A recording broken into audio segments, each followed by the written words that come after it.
तेरी जटाओं में बहती है गंगाधारा।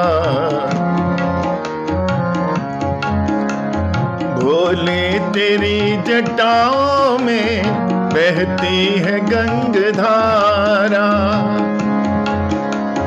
बाबा तेरी जटाओं में बहती है गंगाधारा। शंकर तेरी जटाओं में, बाबा तेरी जटाओं में बहती है गंगाधारा।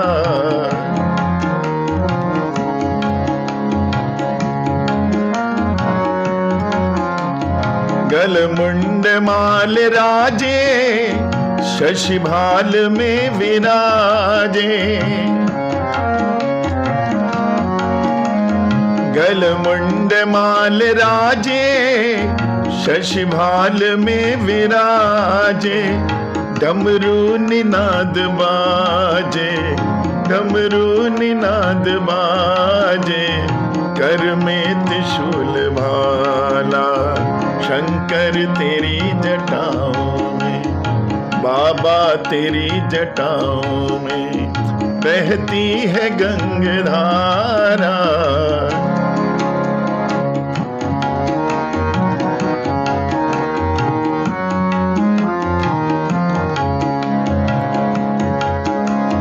प्रभु दीन पे जरासी कटिबंध नाग फांसी। प्रभु दीन पे जरासी कटिबंध नाग फांसी। गिरजा है संगदासी, गिरजा है संगदासी।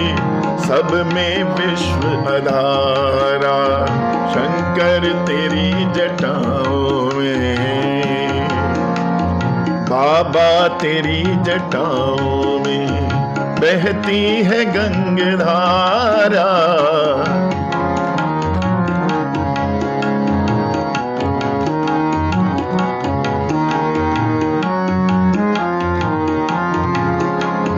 मृग चर्म वक्त्रधारी दशराज पे सवारी।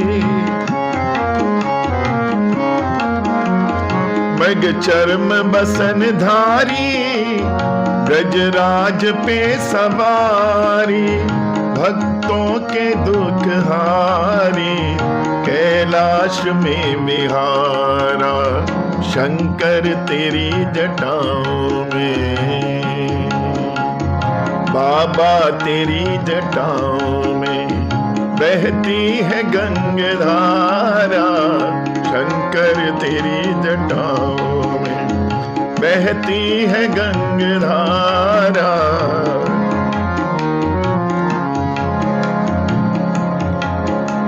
शिव नाम जो उचारे सब पाप दोष टारे। शिव नाम जो उचारे सब पाप दोष टारे।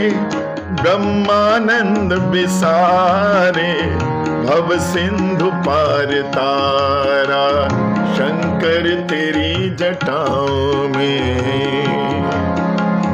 बाबा तेरी जटाओं में बहती है गंगाधारा।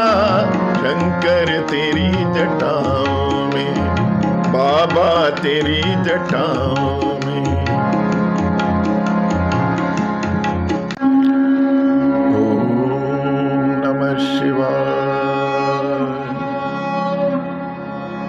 ओम नमः शिवाय, ओम नमः शिवाय, ओम नमः शिवाय, ओम नमः शिवाय, ओम नमः शिवाय, ओम नमः शिवाय, ओम नमः शिवाय। बोले शंकर भगवान की जय। सियावर रामचंद्र की जय। वृंदावन बिहारी लाल की जय। पवन सुत हनुमान की जय। जय जय श्री राधे। जय जय श्री राधे। जय जय श्री राधे।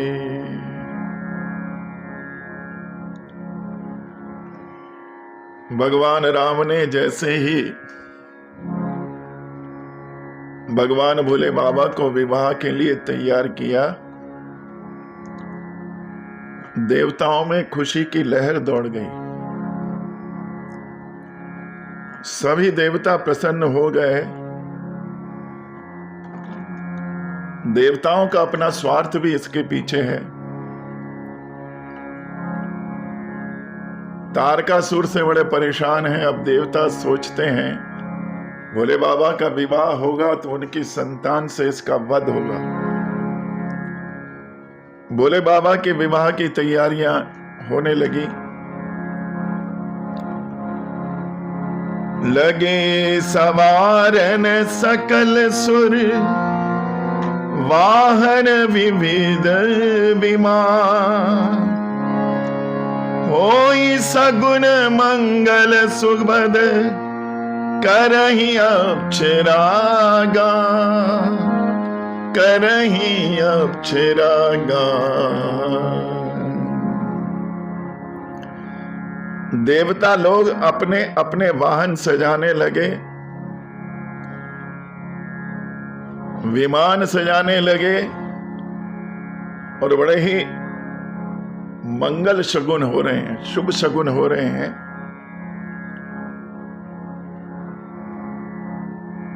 और मंगल गान देवताओं के घर में हो रहे हैं। अब देखिए, विचित्र सी बात यह है कि जिनकी शादी है उनके घर में कोई उत्सव नहीं है, कोई आनंद नहीं है, कोई चहल पहल नहीं है। लेकिन अड़ोसियों पड़ोसियों के यहां पूरी तैयारी चल रही है। अपने अपने कन्वेंस भी रेडी कर रहे हैं, गा भी रहे हैं, बजा भी रहे हैं, पड़ोसी आनंदित हैं। लेकिन भोले बाबा अपना विश्रांति की स्थिति में बैठे हैं, कोई तैयारी नहीं।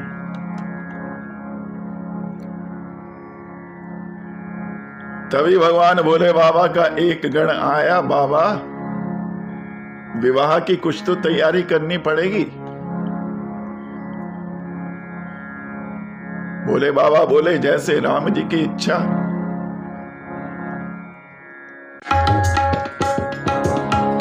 गणों ने भगवान भोले बाबा के श्रृंगार की तैयारी कर दी।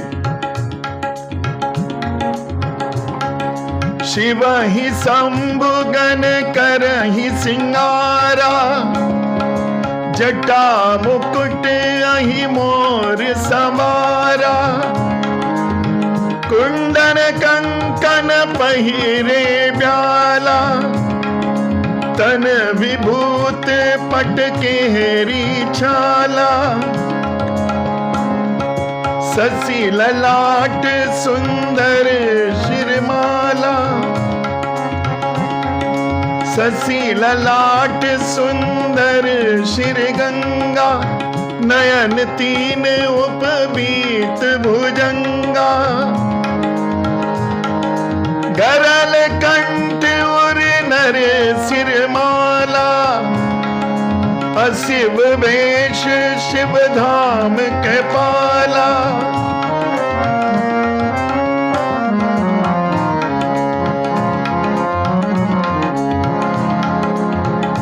भगवान भोले बाबा के विवाह की तैयारियां हो गई। भगवान के गण, भोले बाबा के गण उनका श्रृंगार कर रहे हैं।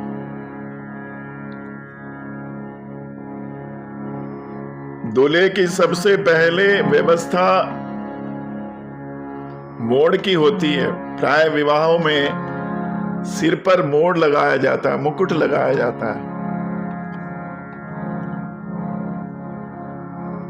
भोले बाबा का बड़ा विचित्र मुकुट है। एक लंबे नाग देवता को बिठा दिया गया मुकुट बनाकर। कुंडन कंकन पहिरे ब्याला, तन विभूत पटकेरी छाला। अब भगवान भोले बाबा से पूछा, बाबा आपका विवाह है, आपके यहां कोई रिश्तेदार नहीं आए? किसी को क्या आपने नहीं बुलाया? आपके अड़ोस पड़ोस में तो बड़ी चहल पहल है, लेकिन आपके घर में तो बड़ा सुनसान है, सूना पड़ा है। और विवाह में तो रिश्तेदारों से ही रौनक होती है। भोले बाबा बोले, हमारा कोई रिश्तेदार ही नहीं है। अच्छा, कोई रिश्तेदार आपका नहीं है? नहीं, एक है। कौन है? भोले बाबा का एक रिश्तेदार है। भोले बाबा कहते हैं, हमारा रिश्ता एक ही से है। किनसे है? नाता एक राम जी से, दूजे नाते तोड़ दे। आशा एक राम जी से, दूसरी आशा छोड़ दे। नाता एक राम जी से, दूजे नाते तोड़ दे। आशा एक राम जी से, दूसरी आशा छोड़ दे। साधु संग राम राम, साधु संग राम राम, रंग अंग रंगिए। जाहि विधि राखे राम, ताहि विधि रहिए। सीताराम सीताराम, सीताराम कहिए। जाहि विधि राखे राम, ताहि विधि रहिए।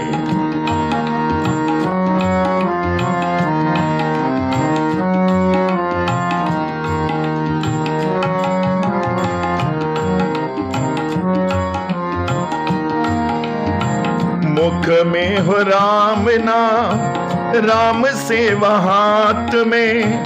तू अकेला नहीं प्यारे, राम तेरे साथ में। मुख में हो राम नाम, राम सेवा हाथ में। तू अकेला नहीं प्यारे, राम तेरे साथ में। विधि का विधान जान, हानि लाभ सही है। जाहि विधि राखे राम, ताहि विधि रहिए। सीताराम सीताराम, सीताराम कहिए। जाहि विधि राखे राम, ताहि विधि रहिए।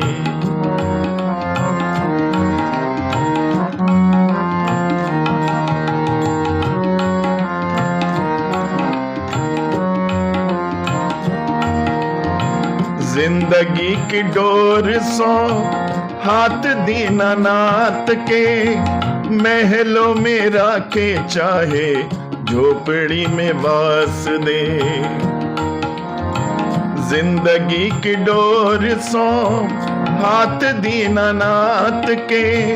महलों में राखे चाहे, झोपड़ी में वास दे। धन्यवाद निर्विवाद, धन्यवाद निर्विवाद। राम राम कहिए। जाहि विधि राखे राम, ताहि विधि रहिए। सीताराम सीताराम, सीताराम कहिए। जाहि विधि राखे राम, ताहि विधि रहिए।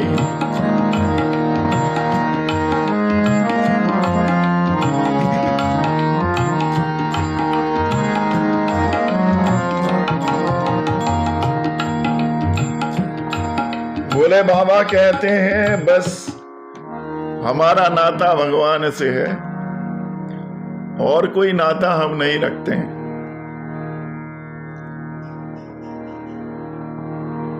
भक्त बोला, प्रभु आपका रिश्ता तो नारायण से है, और लक्ष्मी जी उनकी पत्नी है, तो शादी के लिए कुछ व्यवस्था के लिए उनसे कुछ मांग लो। ज्यादा नहीं मांगना तो एक सोने का मुकुट तो कम से कम मांग ही लो। बाबा, शादी ब्याह में मुकुट तो अनिवार्य है, कम से कम एक मुकुट तो लक्ष्मी जी से मांग लो। बाकी चीजों की व्यवस्था तो हम कुछ ना कुछ कर ही लेंगे। महादेव बोले, भगवान से मुकुट क्या मांगना, भगवान से मांगेंगे तो उनकी भक्ति मांगेंगे। बार बार वर मांगो हर्षदेव श्रीरंग,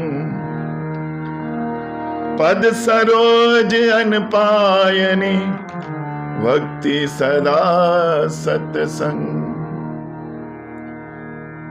बोले बाबा कहते हैं, यदि हमें मांगना होगा तो भगवान से अविचल भक्ति मांगेंगे।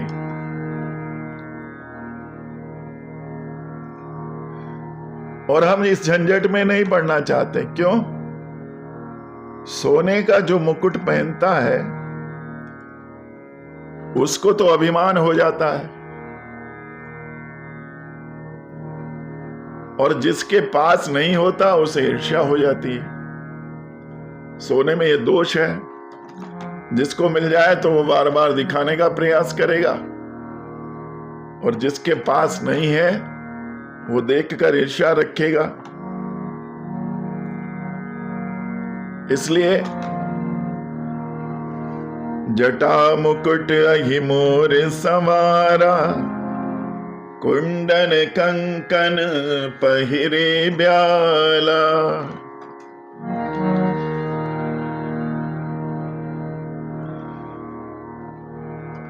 जटाओं का मुकुट बनाया, कुंडल कंकन सांपों के बनाए, कानों में भी छोटे छोटे सांप हैं, गले में भी सांप है, तन विभूत पट केहरी छाला।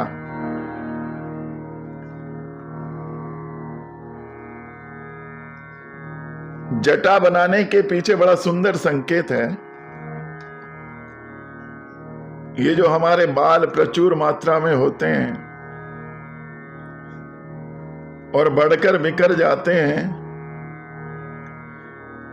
खुले हुए बालों को समेटकर बांध लेना जटा मुकुट कहलाता है।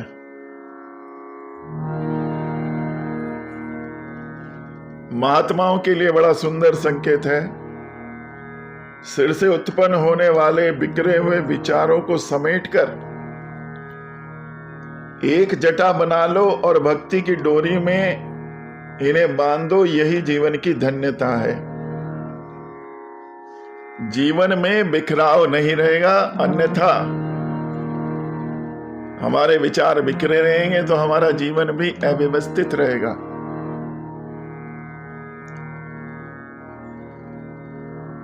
बाबा के गण बोले, बाबा ये तो ठीक है, लेकिन दूल्हे के सिर पर सेहरा तो अनिवार्य ही होता है।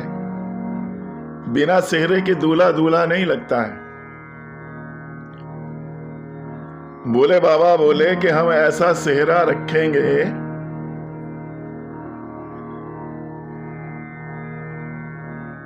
कि दुनिया में आज तक का सबसे अद्भुत सेहरा होगा। कैसा सेहरा होगा? वैसा सेहरा नहीं होगा जो सब लोग रखते हैं। फिर कैसा रखेंगे? जिसे देखकर सपने में भी विवाह की सोचते हुए व्यक्ति डरे। अब बाबा ने क्या किया? छोटे छोटे सांप, लगभग 10 mm के छोटे छोटे सांप मंगाए और उनकी लड़ियां बनाकर सेहरा बना लिया। अब बताओ, यदि ये शर्त रख दी जाए कि दूल्हे के सर पर सर्प रखना अनिवार्य होगा तो 80% लोग तो विवाह करने से मना कर देंगे। अब विवाह के लिए भागते हैं, फिर विवाह से भागेंगे। संकेत क्या है? सर्प काल का रूप है और विवाह करना मतलब संसार में प्रवेश करना है। तो संसार में प्रवेश करें, पर काल को भी याद रखें। याद रखें कि काल हर समय सर पर सवार है। बाबा, इससे क्या होगा? ऐसा व्यक्ति संसार में बसेगा पर फंसेगा नहीं,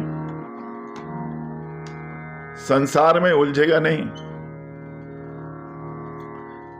एक संत तो कह रहे थे कि जब भी दूल्हे राजा घोड़ी पर बैठे तो चुपके से उसके कान में एक वाक्य जरूर डाल दें, राम नाम सत्य है। अब बताओ, संत का भाव तो यही है कि संसार में प्रवेश कर रहा है, संसार मिथ्या है, लेकिन राम नाम ही सत्य है। लेकिन यदि हम व्यवहार में ऐसा कर दें तो क्या होगा? कहने वाले की वहीं पिटाई हो जाएगी।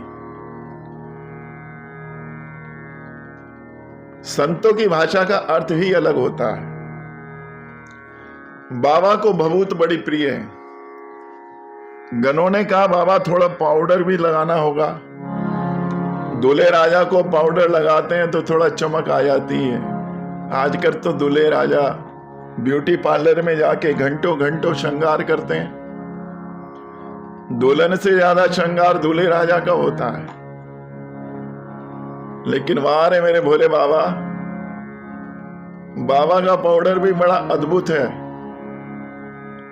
बाबा ने कहा जाओ शमशान में जाओ और जो भी सबसे लेटेस्ट चिता जली हो उसकी भभूत ले आओ। बाबा को भभूत बड़ी प्रिय है। क्यों? एक बार शव यात्रा जा रही थी, सभी लोग पीछे कहते जा रहे थे राम नाम सत्य है, राम नाम सत्य है। तो बाबा को तो राम नाम बड़ा प्रिय है। उन्हें लगा कि ये बड़े अच्छे लोग हैं, राम जी के नाम का गुणगान कर रहे हैं। बोले बाबा भी उनके पीछे पीछे लग लिए। मशान तक पहुंच गए। मशान में पहुंचकर उस व्यक्ति का संस्कार कर दिया गया और जितने भी लोग थे अपना वहां से वापस अपने अपने घरों को, अपने अपने कार्य में। अब भोले बाबा ने सोचा कि यही व्यक्ति एक ऐसा है जो यहीं पर ठहर गया। बाकी तो सब अपने अपने घर चले गए, लेकिन इसको राम नाम इतना प्रिय है कि जलने के बाद भी यहीं पड़ पड़ा है। तो बाबा को उस दिन से भभूत बड़ी प्रिय हो गई। अच्छा, बाबा कोर्ट के लिए क्या व्यवस्था की जाए? बाबा कहते हैं पट केहरी छाला, शेर की खाल की व्यवस्था की जाए, वो ही हम बांध कर जाएंगे। शेर की खाल भगवान भोले बाबा को बड़ी प्रिय है। क्यों? शेर जब जंगल में गरजता था बड़े बड़े डर जाते थे। जंगल का राजा है और जिससे बड़े बड़े डर जाते थे आज वो टंगे हुए हैं, टांग दिया गया उन्हें। संकेत अभिमान नहीं करना चाहिए। बड़े बड़े दिग्गज आए चले गए, रावण जैसे योद्धा आए, सिकंदर जैसे योद्धा आए, लेकिन आकर चले गए। बड़े बड़े योद्धा आए, अपने अपने खेल रचाकर संसार से चले गए, लेकर कुछ नहीं गए। तेरे जैसे कितने आए, मेरे जैसे कितने आए, आए और आकर चले गए।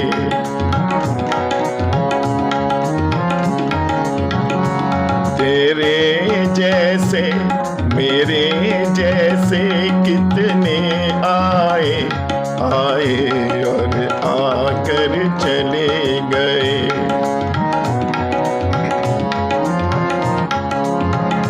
सोने के भवन, सोने के भवन, चांदी के महल, सोने के महल, चांदी के भवन, गढ़लंक बना कर चले गए, गढ़लंक बना कर चले गए।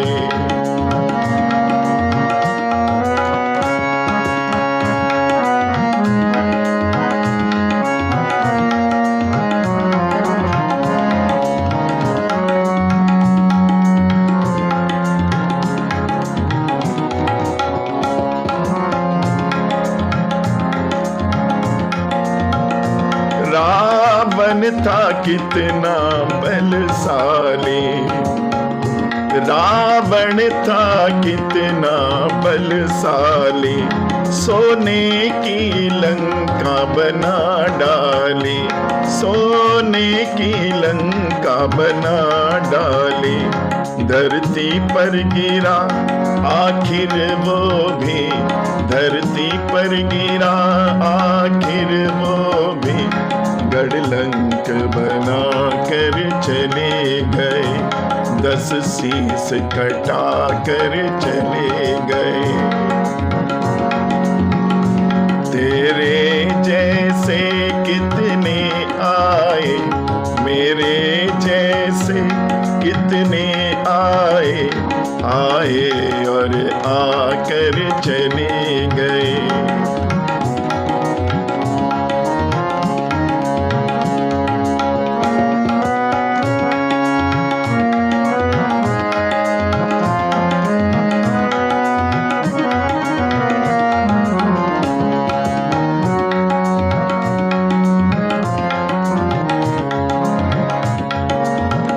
दुनिया को सिकंदर ने लूटा, दुनिया को सिकंदर ने लूटा, उसका भी सितारा जब टूटा, उसका भी सितारा जब टूटा।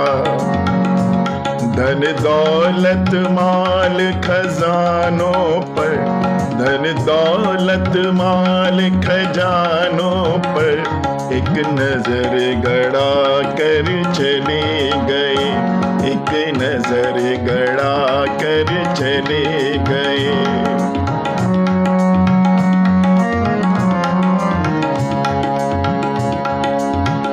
अंतिम समय में सिकंदर जब मरने लगा, घर से काफी दूर था, मां के दर्शन करना चाहता था मरने से पहले। डॉक्टरों ने कहा अभी पहुंचने में 1 घंटा लगेगा और आपके पास मात्र 5 मिनट है। सिकंदर ने कहा किसी तरह मुझे 1 घंटे का समय दे दो। डॉक्टरों ने कहा 5 मिनट से ज्यादा आपके पास नहीं है। सिकंदर ने कहा मेरी जितनी संपत्ति मैंने कमाई है आधी ले लो। डॉक्टरों ने कहा नहीं, ऐसा संभव ही नहीं है। सिकंदर ने कहा पूरी ले लो। डॉक्टरों ने कहा कि फिर भी संभव नहीं है। तो सिकंदर ने कहा जिसके पीछे ने इतनी हाय तौबा की, उसकी एवज में यदि मुझे 1 घंटे का समय नहीं मिलता तो व्यर्थ है। दुनिया को सिकंदर ने लूटा, दुनिया को सिकंदर ने लूटा, उसका भी सितारा जब टूटा। धन दौलत माल खजानों पर एक नजर गड़ा कर चले गए।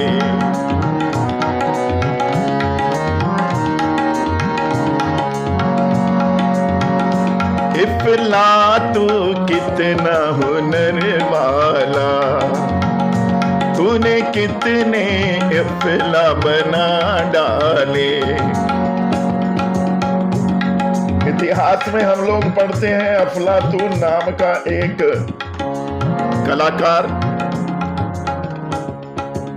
जो कार्टून बनाने में बड़ा माहिर था, पुतले बनाने में बड़ा एक्सपर्ट था, हूबहू पुतले बना देता था। उसको अपनी मृत्यु की तारीख पता लग गई और जिस दिन उसकी मृत्यु होनी थी उसने हजारों पुतले अपने बनाकर मैदान में खड़े कर दिए और उसमें से एक के मध्य जाकर खड़ा हो गया। यमराज के दूत आए, पुतलों को देखकर चक्कर खा गए, समझ ही नहीं आया अफलातून कहां पर है। यमराज आए, यमराज भी फेल हो गए और फिर स्वयं भगवान आए और भगवान तो बड़े कौतुकी हैं, अंतर्ज्ञानी हैं। भगवान बोले अफलातून तू भी बड़ा जबरदस्त कलाकार है, लेकिन जा जालिम, इतनी अच्छी कलाकारी में एक कमी कर दी। अब कोई भी कलाकार हो उसे यदि कहें कि कमी कर दी तो वो तुरंत पूछता है कौन सी कमी। अफलातून बाहर निकल कर आया और पूछा कौन सी कमी। भगवान ने तुरंत हाथ पकड़ लिया कि ये कमी, तो बड़े बड़े अफलातून चले गए। अफलातू कितना हुनर वाला, तूने कितने इफला बना डाले। यम को चक्कर देते देते, यम को चक्कर देते देते खुद चक्कर खा कर चले गए। वो मेरे जैसे तेरे जैसे कितने आए आए और आकर चले गए, आए और आकर चले गए, आए और आकर चले गए। भगवान बोले बाबा कहते हैं ये जो आभूषण है, ये साज श्रृंगार है, सब मिथ्या है, व्यर्थ है। शंकर जी के यहां मुंह का बड़ा चक्कर है।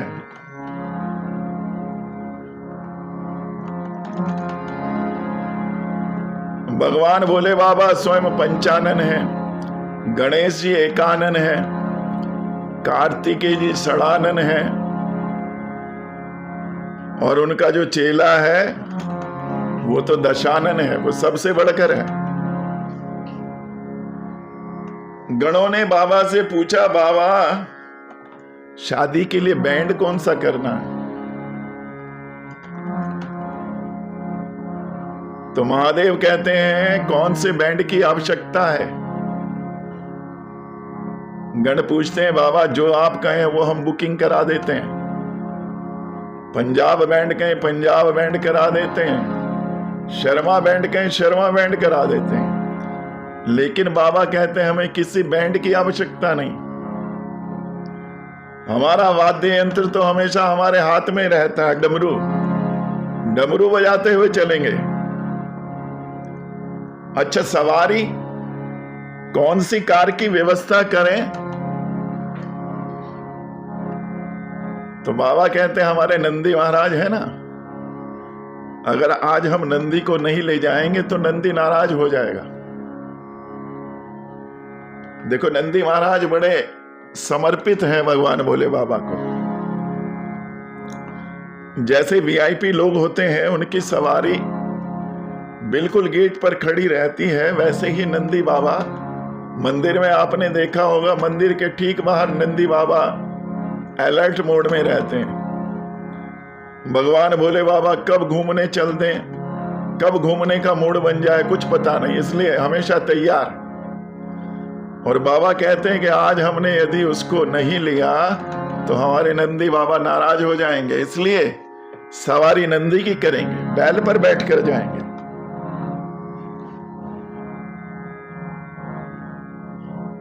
और बाबा जब बैठकर चले बैल पर, उल्टा बैठकर चले। नंदी के मुंह की तरफ बाबा की पीठ है और नंदी के पूंछ की तरफ बाबा का मुंह है। तो गणों ने पूछा, बाबा आप ये क्या कर रहे हैं, उल्टे बैठे हैं? तो महादेव कहते हैं, भाई देखो चलना तो नंदी को है, अब मुझे तो चलना नहीं है। सीधा चले उल्टा चले नंदी पहुंचेगा। दूसरी बात यह है कि मेरे इष्ट भगवान विष्णु और समस्त देवता पीछे आ रहे हैं, तो मैं उनकी तरफ यदि पीठ करके बैठ जाऊं तो ये अनुचित लगता है, उचित नहीं लगता। और तीसरा संकेत बड़ा गूढ़ दिया, क्या? बैल धर्म का प्रतीक है, बैल को धर्म कहा। और धर्म पर आरूढ़ होकर भी यदि हमारे में टर्न नहीं हुआ, हमारे में चेंज नहीं आया, तो धर्म पर आरूढ़ होने का कोई अर्थ नहीं है। धर्म पर बैठने के बाद असत्य से सत्य की ओर मुड़ जाना चाहिए।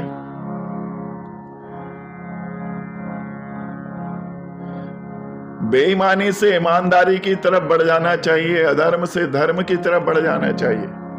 भोले बाबा बड़ा सुंदर संकेत देते हैं कि जब हम धर्म पर आरूढ़ हो गए, बैल पर आरूढ़ हो गए, तो हमारा जीवन में परिवर्तन अवश्य आना चाहिए।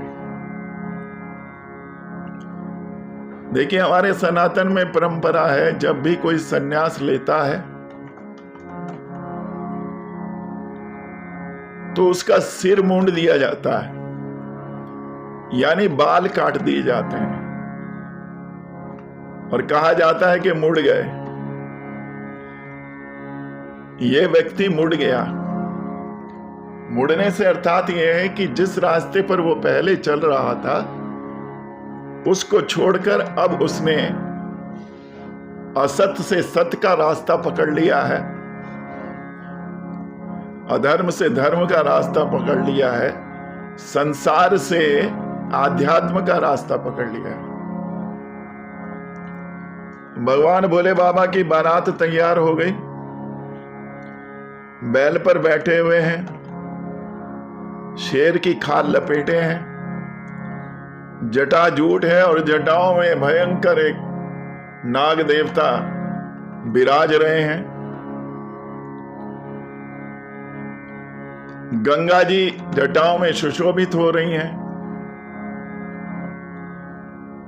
कानों में छोटे छोटे सर्प हैं, सेहरा भी छोटे छोटे सर्पों का है। बड़ा अद्भुत रूप भोले बाबा ने बनाया। भगवान विष्णु ने देखा कि ये भगवान भोले बाबा आज भी उसी ड्रेस में विवाह के दिन भी वैसे ही जा रहे हैं, तो भगवान विष्णु मुस्कुराए।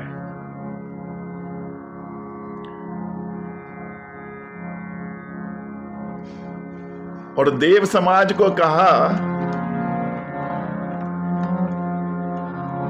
विष्णु कहा हस बिहस तब बोले सकल दिशिराज, बिलग बिलग हुई चलहु सब निज निज सहित समान। विष्णु जी ने कहा कि अपना अपना समाज अलग अलग बना लीजिए। सब देवता एक तरफ चल दिए,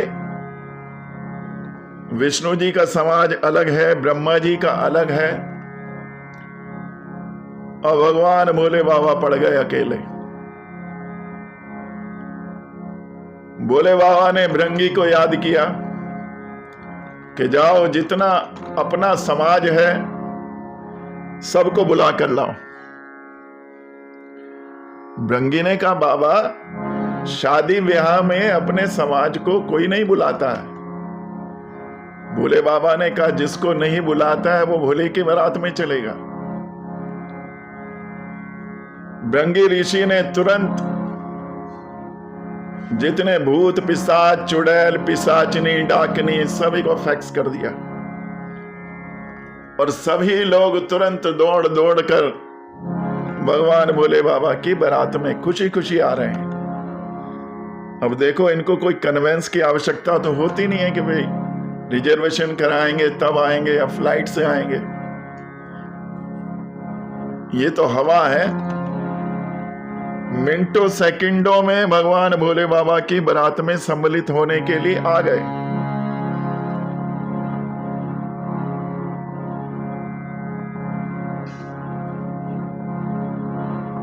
गोस्वामी लिखते हैं, शिव अनुशासन सुनी सब आए, शिव अनुशासन सुनी सब आए, प्रभु पद जलज शीस तिन नाए, नाना वाहन नाना वेशा, बिह से शिव समाज निज देखा। जैसे ही भृंगी ऋषि ने संदेश दिया, सभी भूत पिशाच, विभिन्न तरह के भूत भगवान भोले बाबा की बारात में चलने के लिए आ गए। और बाबा ने जैसे ही देखा अपने समाज को, भोले बाबा प्रसन्न हो गए। भगवान विष्णु की तरफ इशारा किया, प्रभु आप अपना समाज अलग रखें, हम अपने समाज के साथ चलते हैं। भगवान विष्णु भी मुस्कुरा रहे हैं कि भोले बाबा का समाज भी बड़ा विचित्र है, ये हिमाचल के यहाँ जाकर भी हंसी कराएंगे। को मुखहीन विपुल मुख काहू, बिन पद कर को बहुपद बाहु। किसी के मुंह ही नहीं है और किसी के बहुत सारे मुंह लगे हुए हैं, चारों तरफ मुंह ही मुंह लगे हैं। बिन पद कर को बहुपद बाहु, किसी के पैर नहीं है, किसी के हाथ नहीं है, और किसी के हाथ पैर हैं तो असंख्य हाथ पैर हैं। पेट में भी हाथ लगा है, कमर में भी हाथ लगा है। विपुल नयन को नयन विहीना, हृष्ट पुष्ट को अति तन खीना। गोस्वामी लिखते हैं, किसी के तो एक भी आंख नहीं है और किसी किसी के असंख्य आंखें लगी हुई हैं। चारों तरफ आंखें ही आंखें नजर आ रही हैं। कोई बहुत तकड़ा मोटा है और कोई बहुत ही पतला है। और बाबा के यहां भूत भी पूरे विश्व से आए हैं, तरह तरह के भूत हैं। कोई भूत ऑस्ट्रेलिया से आ रहा है, कोई वेस्ट इंडीज से आ रहा है जो रात में दिखाई ही नहीं देता। और ऑस्ट्रेलिया वाले भूत को जो 8 फीट 9 फीट का है, उसे सिर उठाकर देखना पड़ता है कि भाई साहब कितने लंबे हैं। बड़े विचित्र तरह के भूत पिशाच हैं। गोस्वामी ने बड़ा सुंदर चित्रण यहां पर किया है। तन खीन को अति पीन पावन, को अपावन गति धरे, भूषण कराल कपाल कर सब सद्य सोनित तन भरे, खर स्वान सुवर सुकाल मुख गण, वेश अगणित को गणे, बहु जिनस पेत पिशाच जोगी, जमात बरनत नहीं बने। गोस्वामी कहते हैं कोई बहुत दुबला है तो कोई बहुत मोटा है, कोई बड़ा पवित्र है, तिलक वगैरह लगाए हुए है, और कोई बड़ा अपवित्र वेश धारण करके आया है, शरीर पर ही रक्त लगा रखा है, भयंकर गहने पहने, हाथ में कपाल लिए हैं, नरमुंड हाथ में लिए घूम रहे हैं। सबके सब शरीर में ताजा खून लपेट कर आए हैं कि बाबा की बारात में जाना है। तो जैसे हम लोग पाउडर सेंट लगाते हैं, ये लोग बिल्कुल फ्रेश खून लगा कर आए। गधे, कुत्ते, सुअर और सियार के रूप में उनके मुख हैं। गणों के अगणित वेशों को कौन गिने। गोस्वामी कहते हैं बहुत प्रकार के पेत पिशाच योगिनी की जमाते हैं। इतनी वैरायटी वहां पर है, गोस्वामी कहते हैं उनको गिना नहीं जाता, उनकी काउंटिंग नहीं की जा सकती है, क्योंकि पूरे विश्व से जितना प्रेत समाज है बाबा की बारात में आया। पहली बार बारात में जाने का अवसर मिला है, अन्यथा इनको बारात में कौन बुलाता है। अब देखो बाबा बड़े विशिष्ट हैं, संसार में जिसको कोई नहीं पूछता उसको भोले बाबा पूछते हैं। बाबा पर पूजन की सामग्री भी वो चढ़ती है जो संसार में कोई स्वीकार नहीं करता है, भांग धतूरा। अब जितना भूत समाज है वो आएगा तो कुछ ना कुछ तो करेगा। नाचहि गावई गीत परम तरंगी भूत सब, देखत अति विपरीत बोलहि बचन विचित्र विधि। कोई गा रहा है, कोई बजा रहा है, कोई नाच रहा है, कोई तरह तरह की आवाजें निकाल रहा है,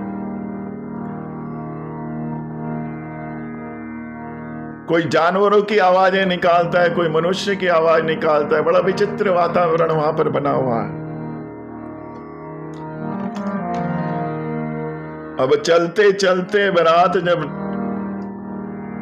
हिमाचल नगरी के पास आई,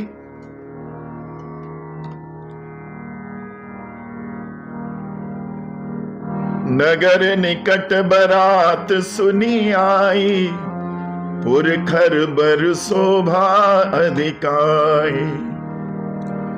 करि बनाव सजी बाहन नाना, चले लेन सादर अगवाना।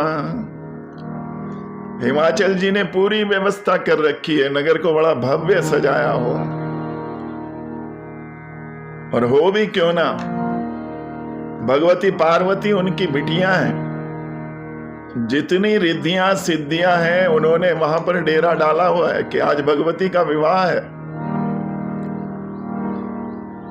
नगर की शोभा अनुपम है, अद्भुत है। ब्रह्मा जी भी देखकर चकरा गए कि यहां का आर्किटेक्चर किसका है।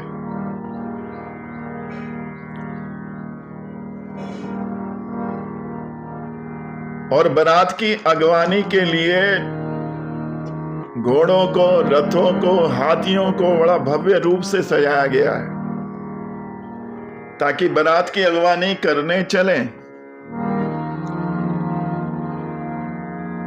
और जब ये लोग अगवानी करने चले तो सबसे आगे भगवान विष्णु का समाज देखा। बड़ा ही सुंदर समाज है।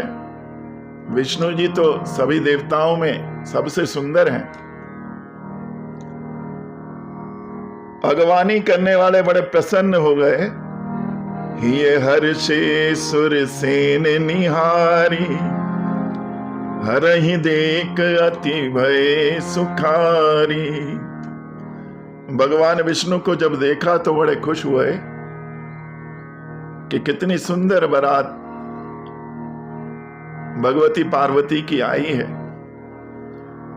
अब बाराती इतने सुंदर हैं तो दूल्हा राजा कितने सुंदर होंगे, कल्पनाओं में खो गए। लेकिन थोड़ी देर बाद जब भगवान भोले बाबा का डिपार्टमेंट एंटर हुआ, शिव समाज सब देखन लागे, बिडर चले वाहन सब भागे। जब भोले बाबा का समाज देखा, जितने घोड़े हाथी जो भी वाहन थे डर डर कर भागने लगे। उनके संचालक बड़ी मुश्किल से उनको नियंत्रित करना चाहते हैं, लेकिन वो डर के मारे रुक नहीं रहे हैं, भागे जा रहे हैं। धर धीरज तह रहे सयाने, बालक सबले जीव पराने। जो सयाने लोग थे, जो भगवान की लीलाओं से अवगत थे, भोले बाबा को जानते थे, वो वहीं रुके रहे। बालक लोग जितने भी बारात देखने जाए थे, प्राय जब हम लोग इस तरह के उसमें देखते हैं, बच्चों को बड़ी उत्सुकता होती है, पूरी भीड़ बनाकर जाते हैं देखने के लिए। लेकिन यहां पर जब जैसे ही भगवान भोले बाबा की बारात देखी, बच्चे डरकर घर में भाग गए और डर से थर थर कांप रहे हैं।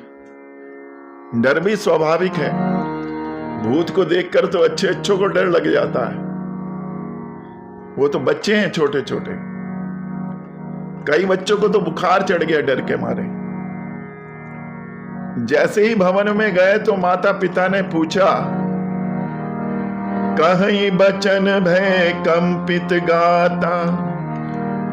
माता ने पूछा, पिता ने पूछा कि भाई बारात कैसी है, दूल्हा कैसा है, बाराती कैसे हैं। बच्चे लोग कांपते हुए बताते हैं,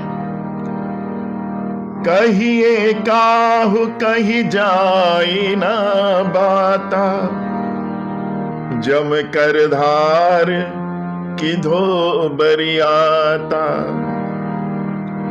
बरबोरा बसे असवारा, ब्याल कपाल विभूषण छारा।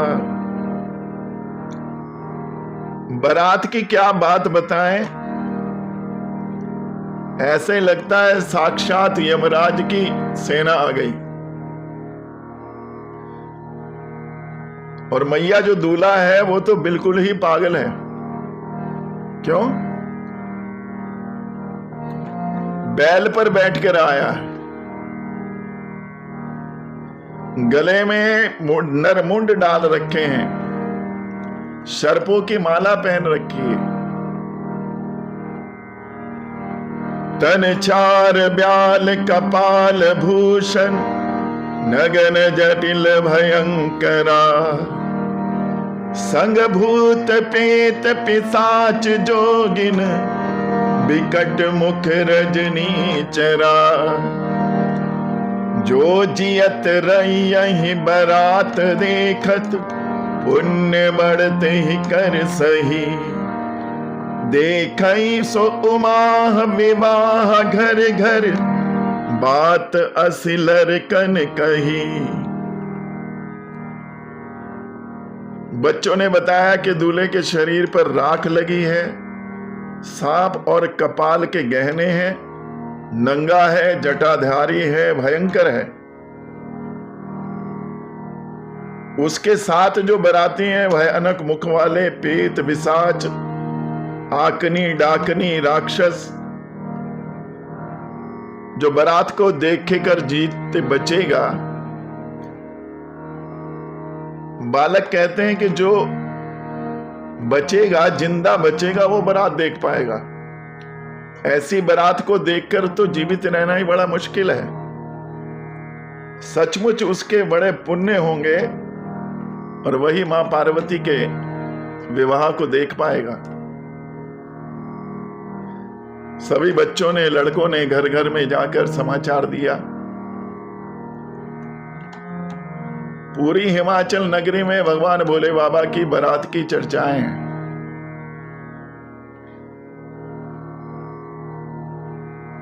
अब किसी प्रकार बारात को जनवासे में ठहराया गया। एक मोटा ताजा भूत आया और व्यवस्था करने वाले से पूछा, हम कहां ठहरे, कहां ठहरने की आप व्यवस्था है? तो उसने हाथ जोड़कर कहा, महाराज आप तो कहीं भी ठहर जाइए, आप तो जहां भी ठहर जाएंगे आप ही की व्यवस्था है।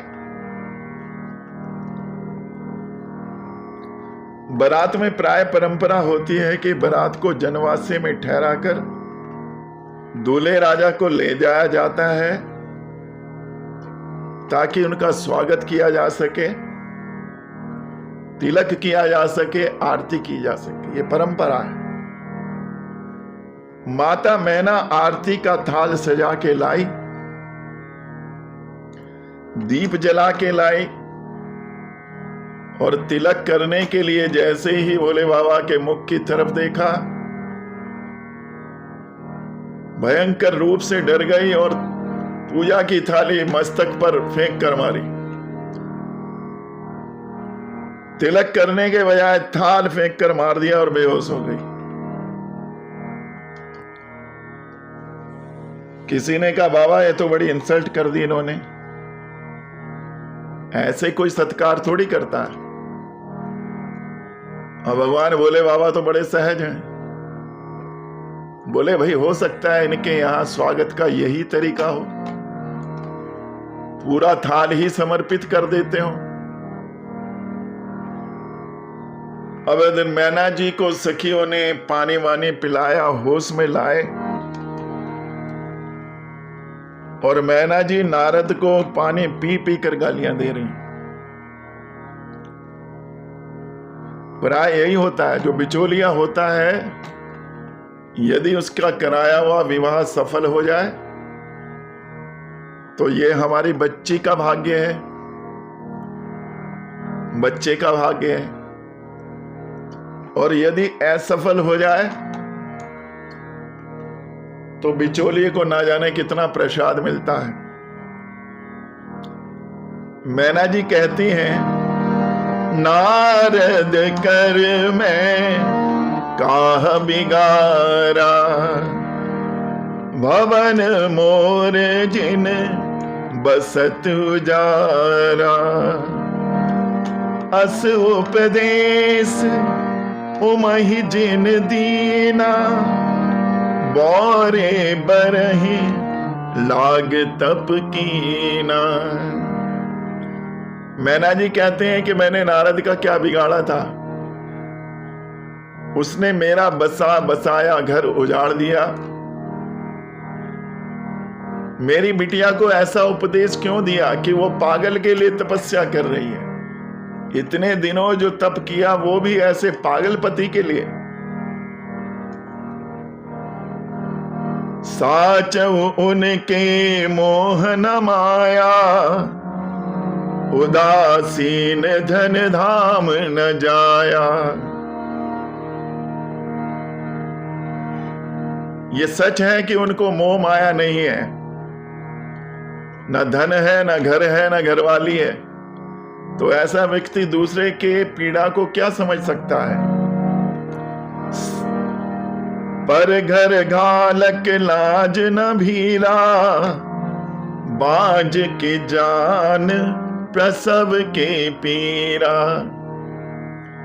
मैना जी कहती हैं कि प्रसव की क्या पीड़ा होती है ये बांझ औरत नहीं जान सकती है।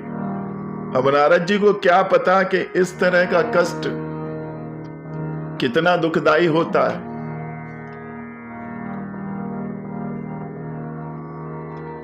नारद जी को भयंकर गालियां पड़ रही हैं और ये समाचार नारद जी तक पहुंच गया कि बाबा अब आपकी खैर नहीं है।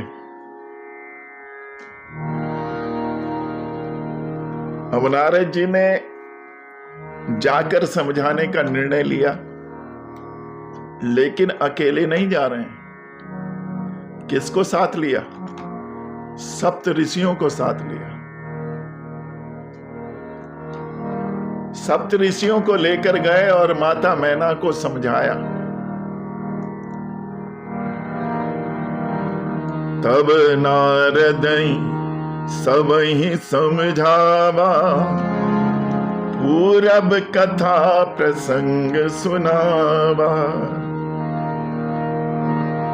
मैना सत्य सुनहु मम बानी, जगदम्बा तब सुता भवानी। नारद जी ने कहा, देवी ये जो तुम्हारी पुत्री है कोई साधारण पुत्री नहीं है, ये स्वयं साक्षात जगदम्बा अवतार लेकर तुम्हारे यहाँ आई हैं। और पूर्व जन्म में इनका नाम सती था। भगवान शिव ने इनका परित्याग किन्हीं कारणों से कर दिया था। नारद जी ने सती प्रसंग संक्षेप में मैना जी को सुनाया। अजा अनादि शक्ति अविनाशनी, सदा शंभु अर्धंग निवासनी। नारद जी कहते हैं ये अनादि है, अविनाशनी है और सदैव भगवान शंभु की अर्धांगिनी है। ये तो सब बाहर की लीला दिख रही है। वास्तव में यदि देखें तो जितने जन्म हुए, प्रत्येक जन्म में ये भगवान भोले बाबा की अर्धांगिनी बनी है। जग संभव पालन ले कारणी, निज इच्छा लीला बपुधारिणी। संसार की उत्पत्ति, पालन और संहार की कारक हैं। जब इनकी इच्छा होती है संसार को समेट देती है, जब इच्छा होती है सृजन कर देती है, पालन भी यही करते हैं। बोले जगदम्बे माता की जय। सुनि नारद के वचन तब, सब कर मिटा विसार। क्षण महु व्यापौ सकल पुर, घर घर ये संवाद।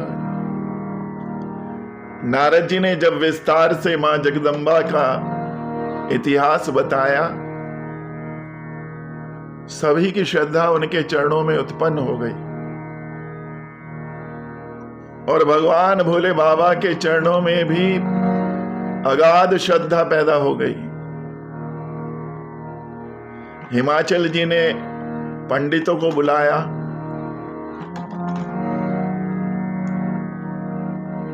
पूर्ण रीति के साथ भगवान शिव पार्वती का विवाह संपन्न हुआ।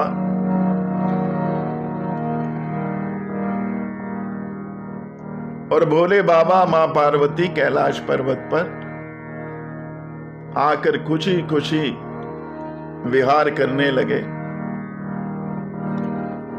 बोले शंकर भगवान की जय, माता पार्वती की जय। विवाह के उपरांत एक पड़ोसन ने मैना से पूछा,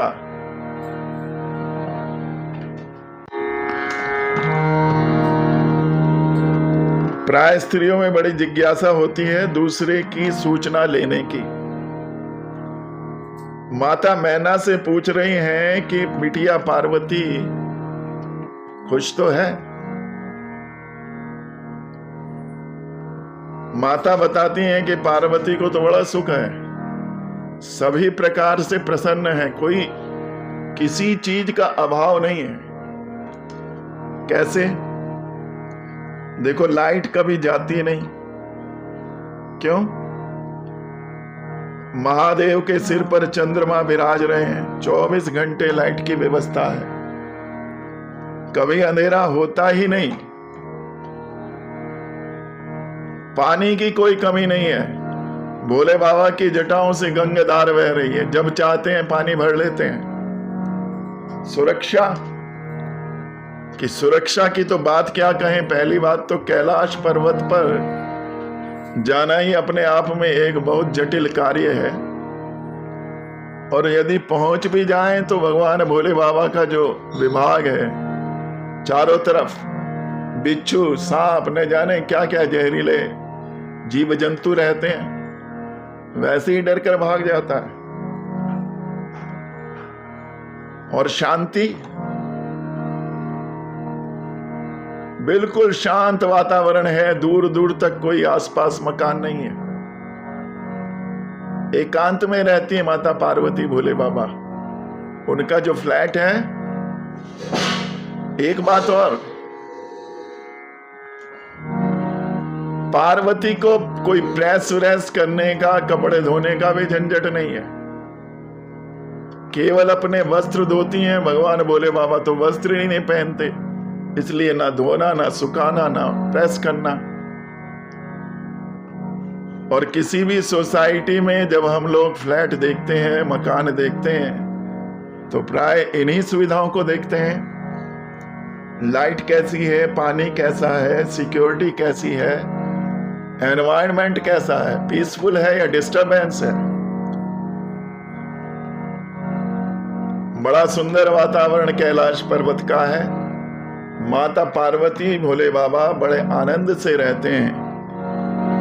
आइए बड़े भाव से जयकारा लगाएं। बोले शंकर भगवान की जय, मैया पार्वती की जय, सियावर रामचंद्र की जय, वृंदावन बिहारी लाल की जय, पवन सुत हनुमान की जय। जय जय श्री राधे, जय जय श्री राधे।